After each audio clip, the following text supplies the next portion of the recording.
আসসালামু আলাইকুম ভিউয়ার্স, আপনারা সবাই ভালো আছেন।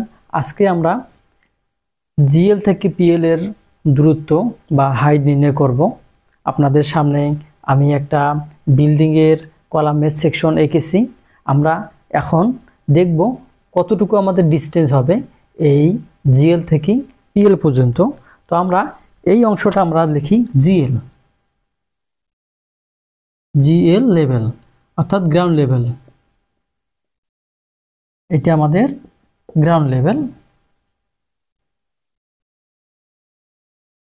Ground level.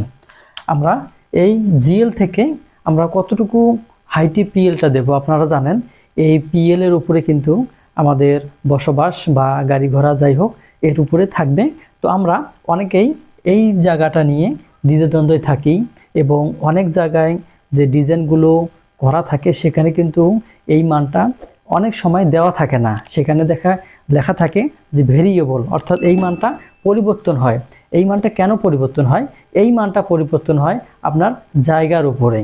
অর্থাৎ আপনি যদি দেখেন যে আপনার রোড, আপনার এই বাড়ির পাশে যে রোড আছে এই রোডটা কার্পেটিং হয়ে গেছে, এই রোডটা কার্পেটিং হয়ে গেছে।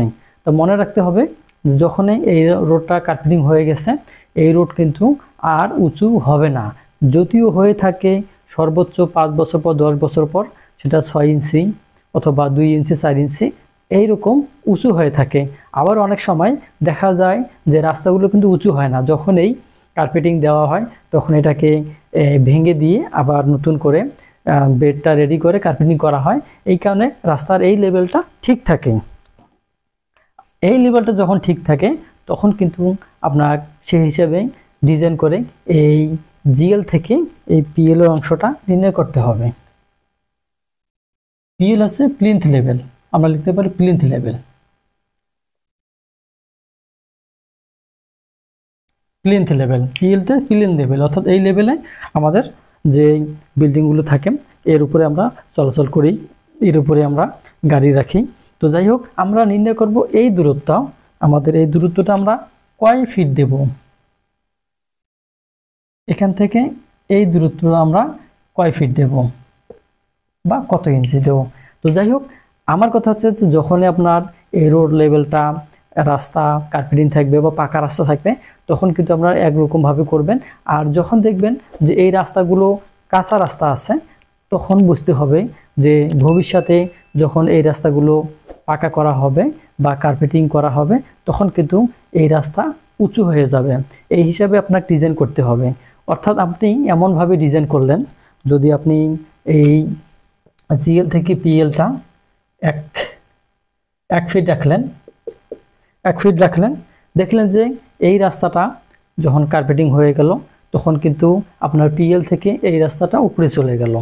যখনই আপনার এই পিএল থেকে রাস্তাটা উপরে যাবে তখন কিন্তু এই রাস্তার যে পানি, আশেপাশে যে পানি, সেই পানি কিন্তু আপনার এই ফ্লোরের ভিতরে চলে আসবে। এটা কিন্তু মাথায় রাখতে হবে। এই কারণে আপনারা চিন্তা ভাবনা করে যখনই পাকা রাস্তা হবে তখন একরকমভাবে করতে হবে, আর যখন কাঁচা রাস্তা হবে তখন একরকমভাবে করতে হবে। তো এটা গেল দুইটা বিষয়। আর একটা বিষয় আছে যে অনেক জায়গায় এর বাহিরেও অনেক জায়গায় দেখা যায় যে অল্পতে বন্যা হয়, অল্পতে ফ্লাড হয়, ভরে যায় রাস্তাঘাট সহকারে। সেই জায়গার ক্ষেত্রে কিন্তু আপনার এই জিএল থেকে পিএল এর হাইটটা অনেক দিতে হবে। সেক্ষেত্রে আপনার 4 থেকে 5 ফিট পর্যন্ত কিন্তু হয়ে থাকে এই জিএল থেকে পিএল এর হাইটটা। সেটা হচ্ছে বন্যার সর্বোচ্চ যে বন্যার স্তর থাকে, যেই জায়গাটা জুড়ে বন্যার পানি উঠতে পারে সেই জায়গা ধরে কিন্তু তখন এই ডিজাইনটা করতে হয়। সচরাচর আমাদের যে ডিজাইনগুলো করতে হবে যদি পাকা রাস্তা থাকে সেক্ষেত্রে আমরা এই পিএল থেকে জিএল পর্যন্ত আমরা 2 ফিট নিব। 2 ফিট, এই 2 ফিট নিলে কিন্তু আমাদের শেষ। আর যখনই আমরা দেখব যে আমাদের রাস্তাটা কাঁচা আছে সেক্ষেত্রে আমরা 2 ফিট 6 ইঞ্চি থেকে 3 ফিট পর্যন্ত আমরা নিতে পারি। আবার মনে রাখবেন যখনই আমাদের রাস্তা পাকা হয়ে যাবে বা বিটুমিন রাস্তা হবে তখন কিন্তু আমাদের 2 ফিট জিএল থেকে পিএল এর হাইট হলেই হয়ে যাবে। আর যখন এই রাস্তাগুলো কাঁচা থাকবে এবং ভবিষ্যতে উঁচু করার প্রবণতা থাকবে তখনই কিন্তু আপনার 2 ফিট দিলে হবে না। সেক্ষেত্রে কি দিতে হবে? সেক্ষেত্রে দিতে হবে 2 ফিট 6 ইঞ্চি থেকে 3 ফিট পর্যন্ত দিতে হবে, যাতে করে আপনার এই বিল্ডিংয়ের ভিতরে পানি আসতে না পারে। এটা গেল। এখন দেখেন, এখন আমরা এই যেহেতু আমরা একটা সেকশনে গেছি, আর এই সেকশনে এটা হচ্ছে বেস বা ফুটিং আমরা বলতে পারি, ফুটিং। এটা হচ্ছে কলাম বা শর্ট কলাম, প্যাটেরাস্টাল কলাম, যাই বলেন না কেন, কলাম।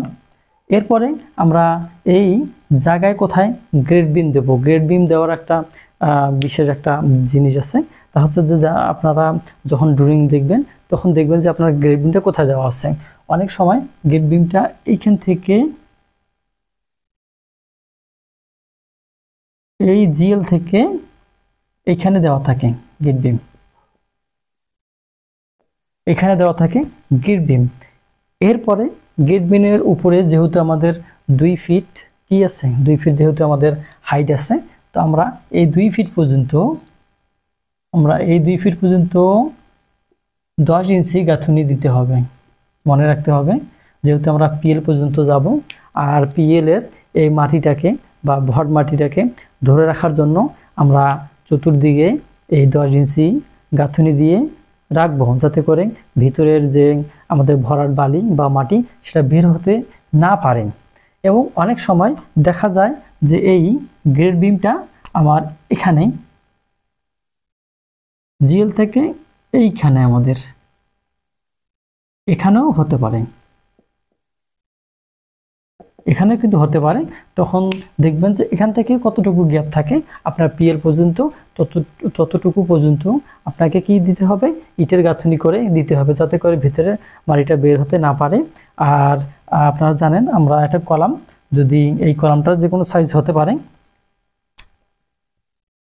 এই কলামের যে কোনো সাইজ হতে পারে, 10-12 যাই হোক, যেদিকে হয় হোক। এখানে যদি 10-12 কলাম সাইজ হয়, তাহলে এখানে অবশ্যই আপনাদের কত হবে? 13, এটা 3 যোগ হবে, এখানে হবে 15।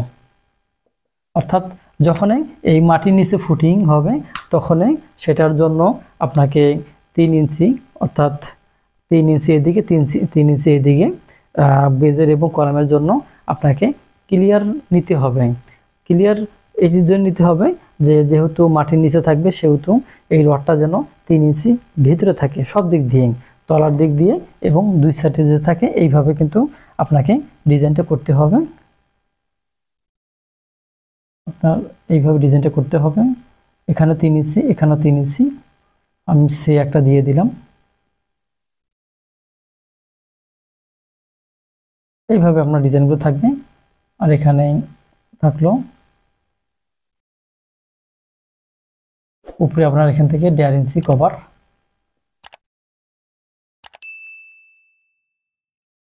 উপরে কভার আছে 1.5 ইঞ্চি, আর এর ভিতরে হচ্ছে 3 ইঞ্চি। তো যাই হোক, আজকের মতো ভিডিও এখানে শেষ করব। যদি এই বিষয়ে কোনো প্রশ্ন থাকে অবশ্যই কমেন্ট বক্সে জানাবেন, আর নতুন হয়ে থাকলে অবশ্যই চ্যানেলটি সাবস্ক্রাইব করবেন। তো ভালো থাকবেন, সুস্থ থাকবেন, আল্লাহ হাফেজ।